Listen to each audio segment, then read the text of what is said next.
الحمدللہ رب العالمین والصلاة والسلام علی سید الانبیاء والمرسلین اما بعد فاعوذ باللہ من الشیطان الرجیم بسم اللہ الرحمن الرحیم۔ صحیح بخاری میں ایک حدیث ہے، سیدنا سامرہ بن جندب رضی اللہ تعالی عنہ بیان کرتے ہیں، رسول اللہ صلی اللہ علیہ وسلم جب فجر کی نماز پڑھاتے تو آپ نماز کے بعد صحابہ کرام کی طرف اپنا چہرہ مبارک کر کے بیٹھ جاتے اور پھر آپ اپنے صحابہ کرام سے پوچھا کرتے تھے کہ آج تم میں سے کسی شخص نے کوئی خواب دیکھا ہے؟ اور جس نے پھر کوئی خواب دیکھا ہوگا تو وہ اپنا خواب آپ کے سامنے بیان کرتا، نبی کریم صلی اللہ علیہ وسلم اس کی تعبیر کر دیا کرتے تھے اگر مناسب سمجھتے۔ اسی طرح ایک دن آپ نے فجر کی نماز پڑھائی اور نماز کے بعد آپ نے پوچھا آج تم میں سے کسی نے کوئی خواب دیکھا ہے؟ تو صحابہ کرام میں سے کسی نے بھی کوئی جواب نہیں دیا، یعنی کسی نے کوئی خواب اس رات نہیں دیکھا تھا۔ آپ صلی اللہ علیہ وسلم فرماتے ہیں کہ آج رات میں نے ایک خواب دیکھا، پھر آپ نے اپنا خواب بیان کیا۔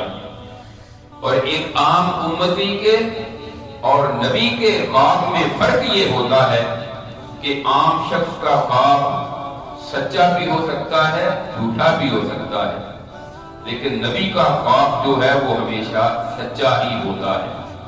عام شخص کا خواب جو ہے وہ ایک دلیل اور حجت کا درجہ نہیں رکھتا، لیکن نبی کا جو خواب ہوتا ہے وہ اللہ کی طرف سے وحی ہوتی ہے۔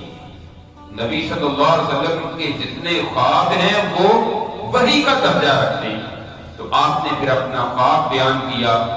آپ نے فرمایا میں رات سویا ہوا تھا کہ میرے پاس دو آنے والے آئے، انہوں نے آ کر مجھے بیدار کیا اور مجھے کہا کہ چلو ہمارے ساتھ، اور مجھے ایک مقدس سرزمین کی طرف لے کر چلے گئے۔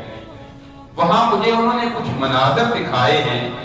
پہلا منظر جو میں نے دیکھا وہ اس طرح تھا کہ ایک شخص کو لٹایا گیا تھا، اس کے ایک طرف ایک بندہ آتا، اس کے منہ میں ایک کنڈا ڈالتا اور اس کے منہ کو چیرتا ہوا اس کی بدھی تک لے جاتا، پھر وہ دوسری طرف چلا جاتا، اسی طرح وہ اس کی باج کو چیر دیتا تھا۔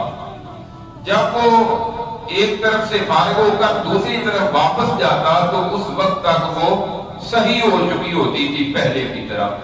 تو مسلسل اس بندے کا یہی حال ہو رہا تھا۔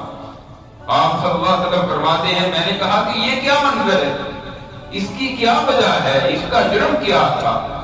حدیث لمبی ہے، میں اختصار کے ساتھ وہ تفصیل ساتھ ساتھ ذکر کر دیتا ہوں جو بعد میں انہوں نے آپ کو ساری بتائی۔ انہوں نے کہا کہ یہ وہ شخص تھا کہ صبح اٹھتا تھا اور جھوٹ بولتا تھا، اور اس کا جھوٹ جو ہے وہ دنیا میں پھیل جاتا۔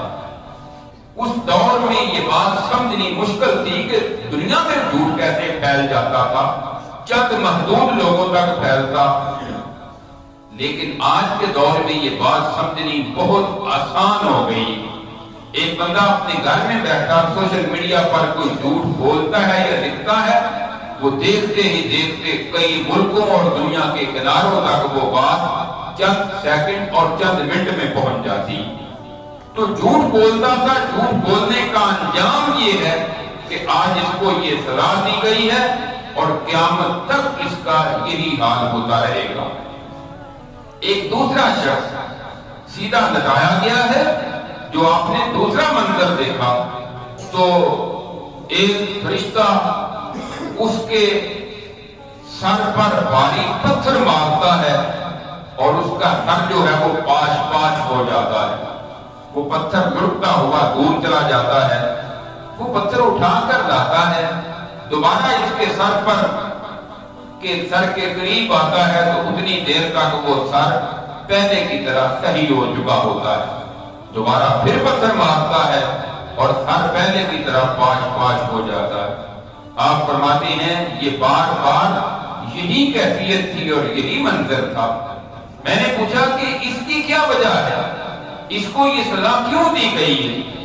تو جواب دیا گیا اس کے دو جرم تھے، ایک تو اس نے قرآن پڑھا تھا اور پھر اس کو ترک کر دیا تھا، قرآن کے ساتھ تعلق توڑ دیا۔ اب اس میں کئی چیزیں آ سکتی ہیں، ایک تو قرآن پڑھا اور اس کے بعد پھر قرآن کے